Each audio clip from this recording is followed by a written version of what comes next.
Hey guys, Tessa Smith with mamasgeeky.com here. Love this season, but I'd love to know what it was like on set. Did you guys have to deal with a lot of the pandemic when filming? Yes. Yeah, Yep. can't The escape it. pandemic was a Yeah, thing. It was definitely a thing when we were shooting, but they put in protocols to make everyone feel really safe. And, besides that, I had the, luxury of knowing everyone before. So season 2, we had that foundation. And so I feel like, I kind of felt a little bad for folks like Rome who were new to the game and maybe didn't get to spend as much time with everyone outside of work, but we made the most true. of it while we were on set. And I think, I'm just glad our show got made, Yeah.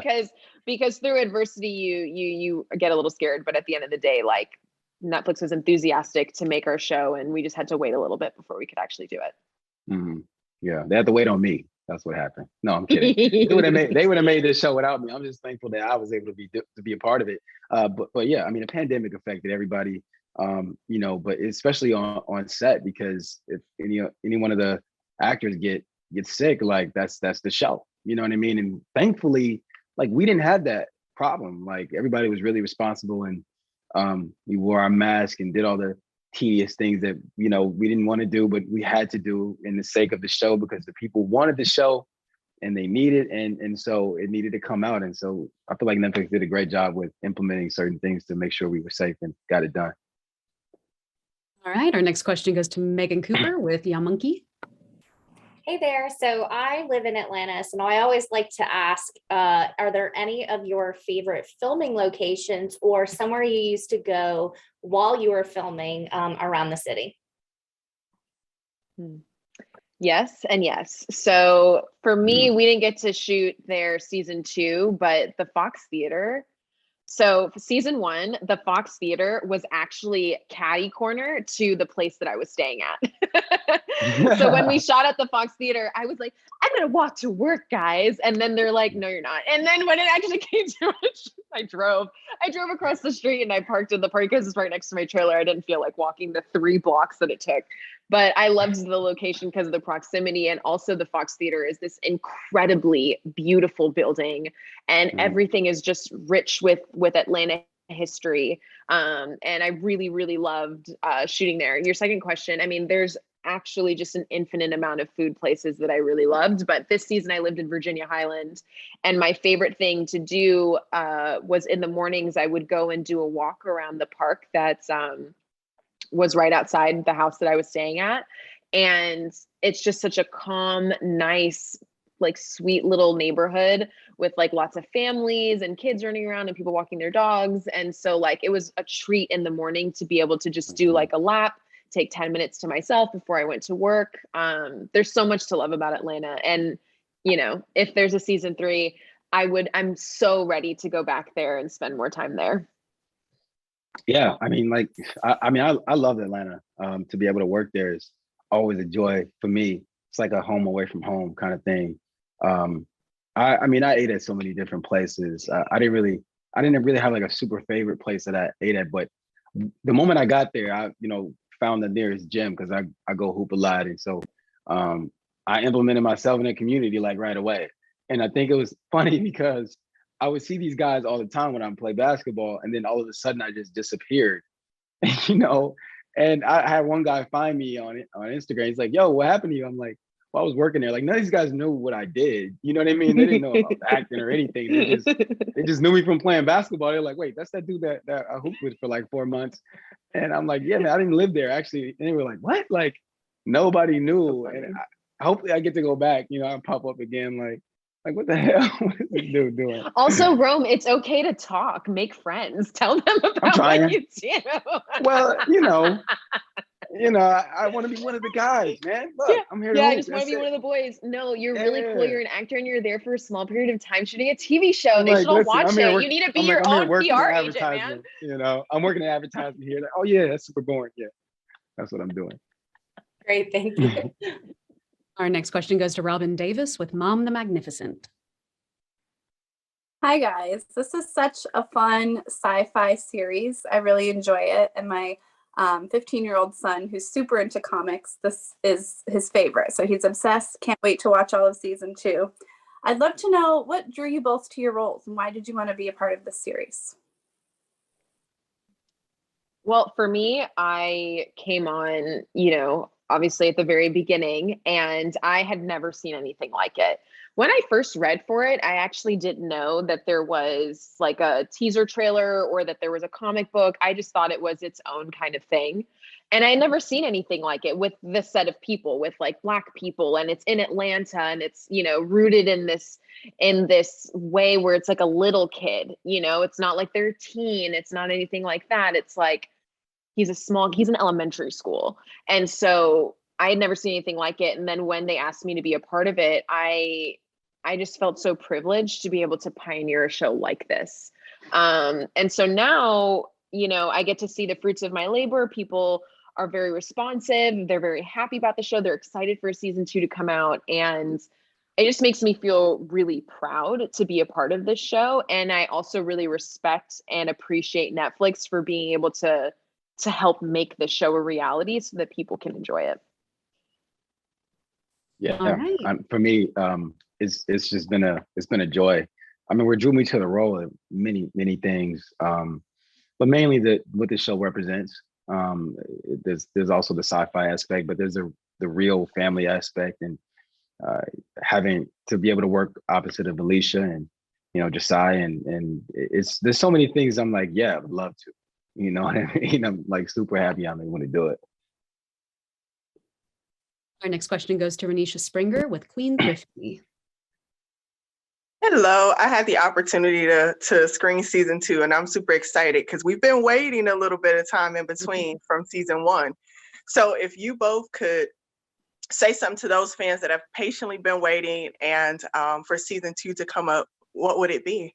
And Rome, good to see you off of into something different because I remember it's good to see you on a different show. So thank you, appreciate that.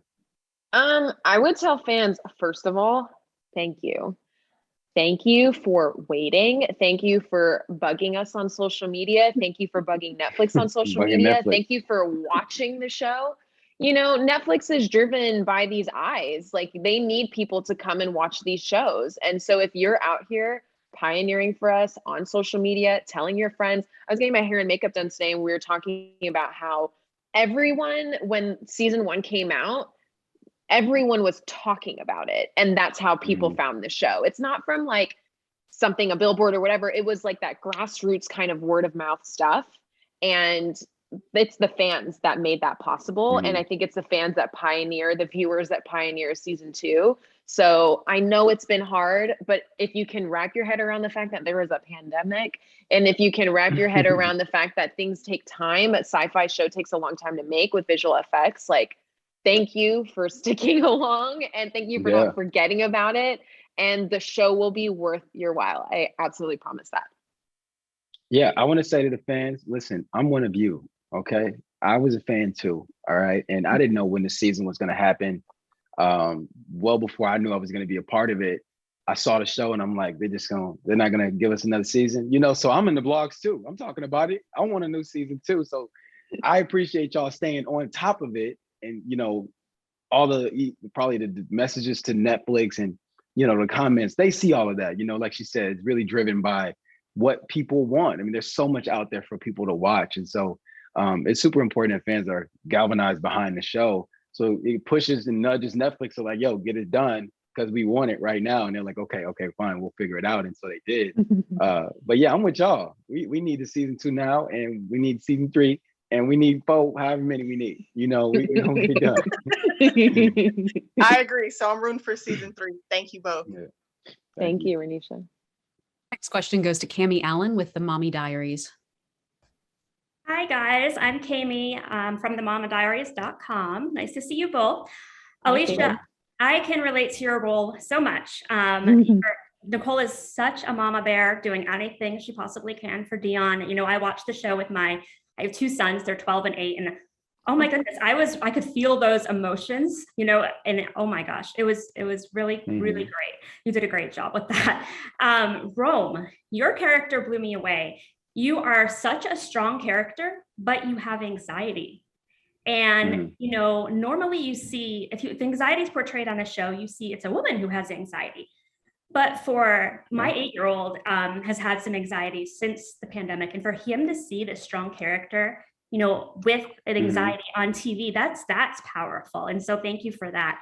I would like to know how you prepare yourself for those scenes. For me, yeah. So, I mean, that aspect of it was super important. I think that really defines Tevin's, you know, character, him as a person. And like you said, I think it's about breaking those, you know, the masculinity tropes, like those things that people think that, oh, you're a man, you're not supposed to even identify to what, you know, having anxiety is. And so to be able to give Tevin, who is, like you said, a very strong character and feels very present, to have to deal with this on his own, to show people that even people like him who's powered, you know, has to deal with this thing too. And I think that, I mean, you know, this show does a great job with just implementing these really small Easter eggs in the show to remind you of how we're all kind of connected. And if you can watch Tevin and be like, I connect with that. I mean, connecting with a guy who has powers, you know, it's great writing, but also just the true essence of like humanity. We're all kind of going through similar things. So it's cool to be able to be a part of a show like that. Thank you both so much. I really, really enjoyed the series. Thank you. Thank you. I was going to say, Rome, too, it's also like no one wants to watch a perfect person go live life. It's not real. I think the interesting aspects of a human being are the flaws, are the roadblocks, the mental struggles that they go through. And if you have a show that can actually portray those things in a way, you make it incredibly relatable for other people. And like, I love that, because you could come in. I almost feel like, you know, like MBJ's character, like playing the dad, because he's this past person. He is kind of this like trophied, mounted, like, you know, they have an idea of like, he's kind of this like perfect dad.